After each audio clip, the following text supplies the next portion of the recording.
Hi, my name is Aaron with iBoard Repair and iPhone Data Recovery, and today I'm going to be working on a VDD main short on an iPhone 10. So I haven't done too much to this phone yet. I've only taken off the screen as always. I noticed right off the bat that there's an interesting problem, well, a common problem that I figured make a nice video about. So the only diagnosis step I've taken so far is taking the screen off and connecting my DC power supply probes to the battery connector and seeing what it does. I guess before I did that, I did notice that the connector itself looks a little charred, and I suspected that it probably took some heat. And as soon as I touch voltage to the connector, I'm getting a short as indicated on my DC power supply up here. I have an immediate amperage draw. So that means I have a VDD main short on here, or possibly a VDD boost short, or possibly a BAT VCC short. But because I see heat right here, I'm gonna do. I'm gonna check some of these caps that are right next to it. One time before, just once, I've seen this cap right here, right next to me, be short and be the culprit. And I split the board and I did all types of things, and it was all unnecessary because I could have just diagnosed the top board first and seen that. So I'm glad to see this is a VDD main short. That's almost always going to be recoverable. They're usually pretty easy to deal with. So in this video, I'll show you my approach to finding them. I use freeze spray, and let's see if we can find it. I may have to split this board, and I may not actually finish it today because I'm going to be leaving shortly. But if I can find it quickly, then maybe I'll finish it.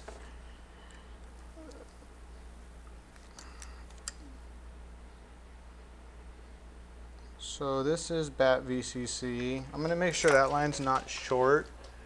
I'm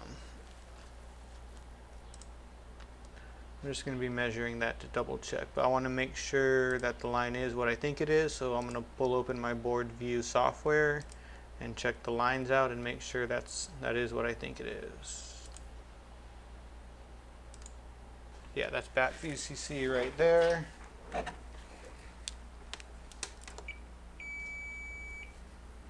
So I can actually just measure the battery connector because that's also BAT VCC. And as you can see, that's not short. So BAT VCC is not the problem, main is the problem. I also know I have main right here, and this will probably show short. Yes. So main is short. BAT VCC is not short, main is short.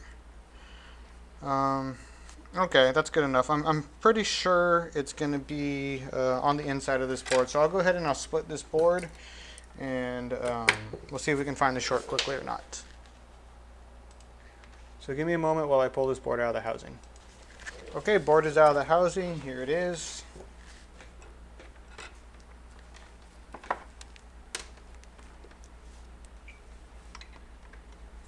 This is main. This is still short. When I touch it to ground, it beeps. So main is short. There are some main caps around here, but usually if these go bad, they like really go bad and they're visibly bad. So I'm pretty sure I'll see the short on the inside of this board. So this is for data recovery, but the customer requested if I can possibly make this work, that he would greatly appreciate it. So I'm going to try my best to see if this one will be actually fixable rather than just recoverable. I will of course take a copy of the data first because that's most important still, even in this case. But if I can make this board work, I would like to make it work for him.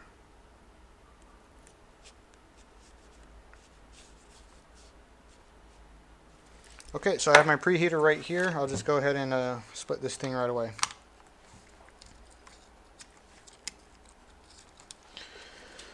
So I turned this on for about 4 minutes, so I'll run a timer on my phone. Looks like my phone is actually dead. So do I have any timer on here I can look at? I'm sure there's like some online timer I can find.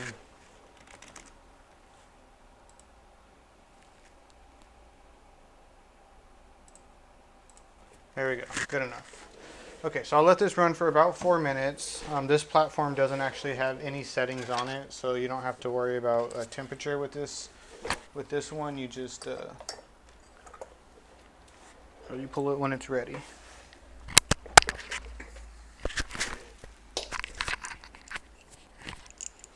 So when I'm splitting these boards, everybody has their own method, but I prefer a specific entrance point. And I like to enter right here because it's right at the screw hole, and the screw hole is just ground. And especially in this case, I don't want to disrupt any of the pads, but if I disrupt ground, it's not really a problem because there's ground all over the place. So I'll go ahead and I'll pause the video while this timer's going, and I'll be back in about 2.5 minutes to pull that board apart. Okay, my timer's at about 3 minutes 20 seconds, and it also took me 20 or 30 seconds to actually start that timer, so this should be ready to pull probably right now. So let's see if it wants to let me in there easily or not. Yeah, it looks good. Okay, there we go. So now, this motherboard, as most of you know, is actually 2 motherboards that are soldered together. So now that half of the motherboard is gone, I should go back and measure that line again, because it's also potential that the motherboard was short on the bottom half side. Sorry for that. I was just looking at these pads because they look very strange. They're still gold, meaning that those lines were never connected. These are all ground. All the way around this whole outside edge is ground. So it doesn't matter that these weren't connected that much, but it kind of does for like mechanical security. I'm seeing that there's a lot of flux in between here. I'm guessing that this was a refurbished model because it's just not looking great.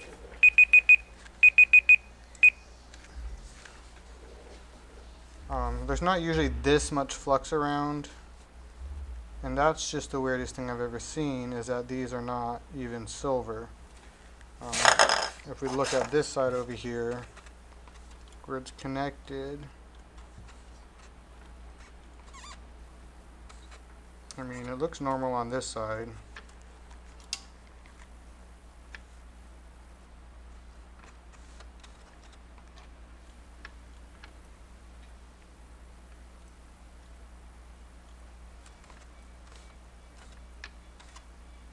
fact, the rebar looks really good to me.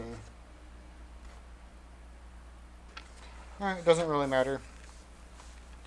So like I said, I should measure the main line again and see if it's still short. So I'll do that now. And I'll just keep measuring from that same spot just for the sake of, keeping everything the same. And yeah, it is still short. So there's nothing wrong with the bottom board, which I'm actually kind of glad to see, because if there was something wrong with the bottom board, it could have been like under the interposer or something like that, and then this phone wouldn't be fixable, or it wouldn't be worth it for me to fix. I should say instead.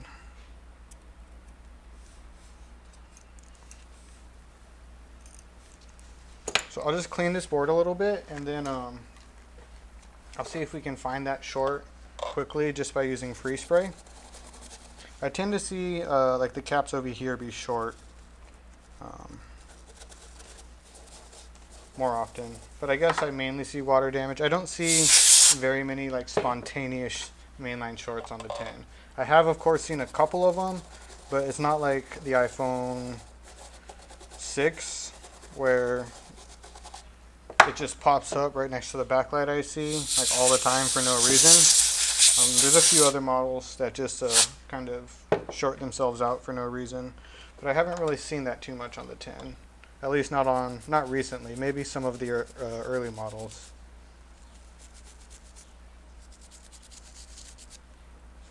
And you know what? This one is an early model. This phone has been in the drawer, in this customer's drawer, for a very long time, he said. And he's just been holding it because he wanted to get the pictures off of it one day. And he had bought an iPhone 11 Pro Max, and that actually died on him too, which is the reason why he wants this phone to work if possible. Because now he's like on the iPhone 7 or something like that, he said.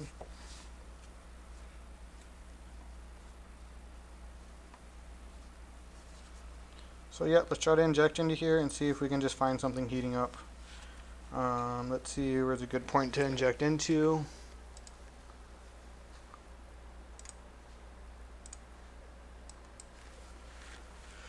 I will inject into this cap right here. No, I want to look for something over here because I suspect, I don't know why, I think it'll be on this side. So instead I will inject into this cap right here. Nope, wrong one. That's not one. This one right here. The top side is the line. I also got to be careful that the cap I'm injecting into is not the actual problem, and I can just, if it melts like super fast, then that's how I usually know that. So I just take canned air, flip it upside down, and frost comes out. Give it a little spray to even out. Take your voltage and touch the line that you want to heat up. So where did that cap go? There's this guy right here. So I'll touch this, I'll touch ground, and let's see if we can find anything heating up at all.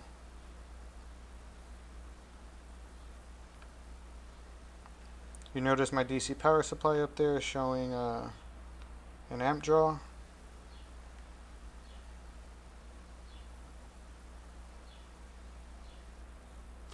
See if I can zoom out a little bit more. I'm hoping it's not this PMIC over here.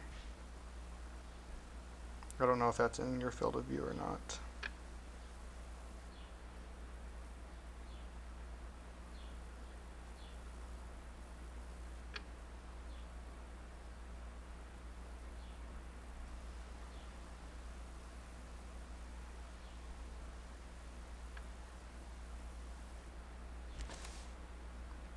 Okay, so that was a little vague, so I'll try it again.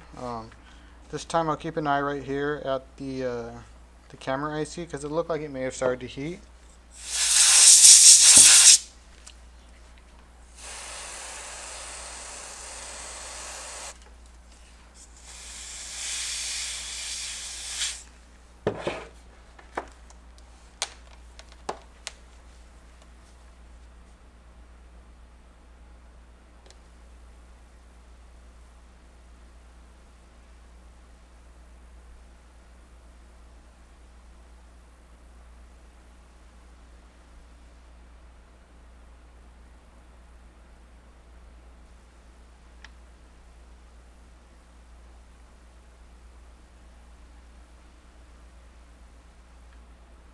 So I'll wait here until the capacitor that I'm touching and the point on ground that I'm touching starts to melt itself as well.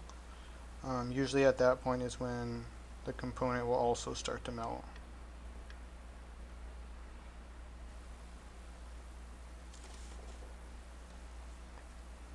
So I'm seeing heat here, but that may have just been frost that I missed, or it could be that the problem's on the other side of this board.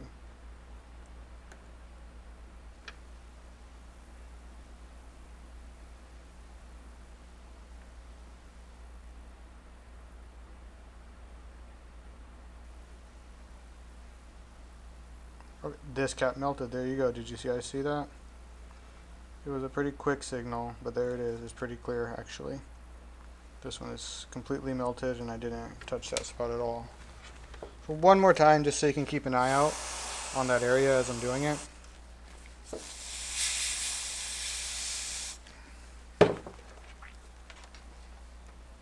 So I think it was this cap right here. Keep an eye out on that one, because that's my problem.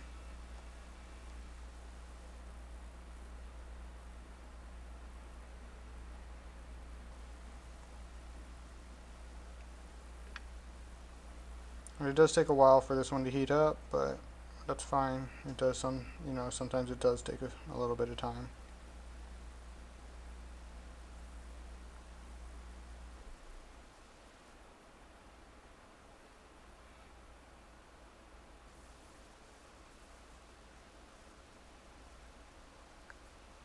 And I don't know why these spontaneous shorts occur. They just happen. It's just a board fault. There it goes. You can start to see it melting. And it's fully melted now. This guy right here. So that's the cap that's short. So I'm just gonna simply remove that cap.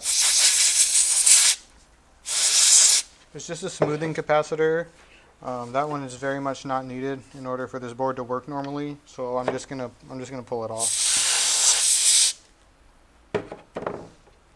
So just for a quick comparison, you can see the short disappear with my diode mode measurements as well. So this one is still short. And then once I remove this cap, it's not going to show that sound anymore.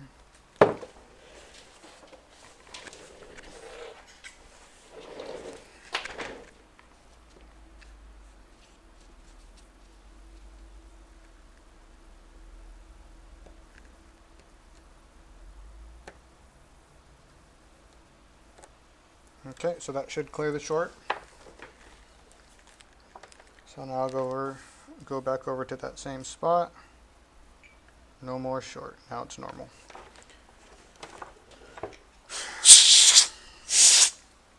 So just as a quick finish to this video,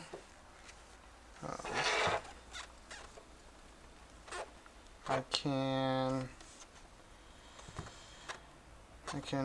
can put the board back together, but I don't want to at this moment because I want to make sure it's done right. I don't want to rush it, but I can show you in the jig real quick that it's going to boot up.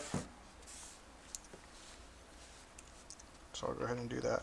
This bottom board has no problems, so I'm going to go ahead and just keep using it.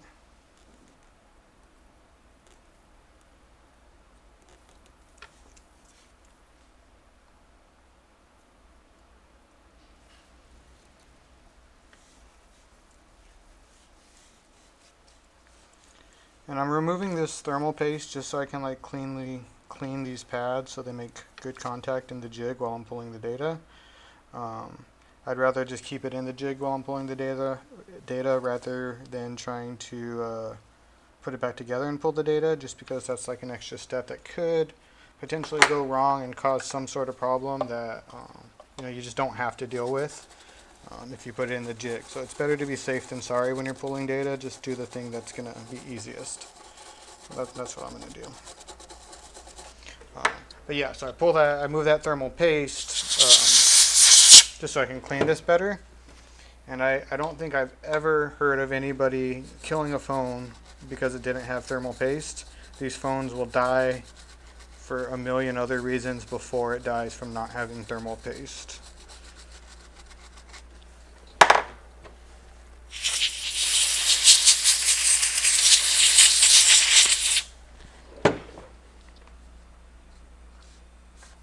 Okay, that looks clean enough that the jig should be able to make contact on it. So I'll go grab the jig real quick. I'll show you a quick boot and then we'll call that a day. So one moment while I grab that. Okay, got my jig here. I'm going to go ahead and just put it into here.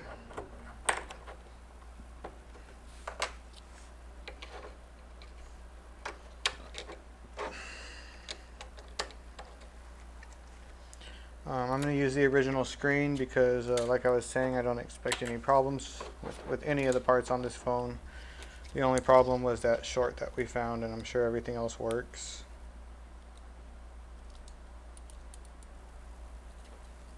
If my touch doesn't work first try, it's probably because of this cable rather than any other problem.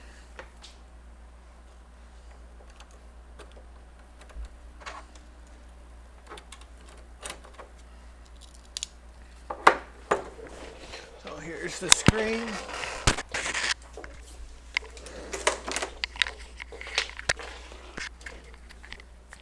I should figure something else out for this microphone because it's a pain. It's always in the way. Oh, I forgot a charge port. Let me go grab that. Okay, got the charge port.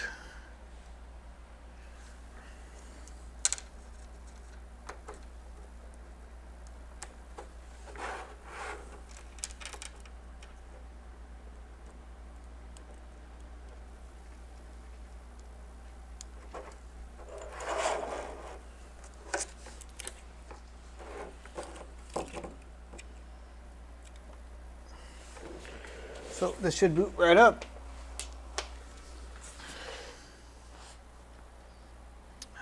I don't think I ever got a passcode for this device because this customer brought in 2 devices and he gave me the passcode for the other one, but I don't think he gave it to me for this one. I'll have to double check. But we should be seeing image under here. Let's see. Yep, got an Apple logo. Can you see that? Yeah, you can barely see that. This might be in the way though.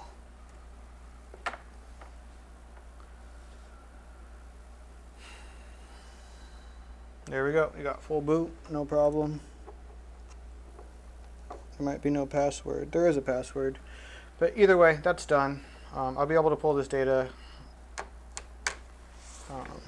when I have a computer free. This computer is free, but like I said, I'm done for the day, and I like to kind of monitor the first few moments of the recovery. So I'll just start this tomorrow, the pull.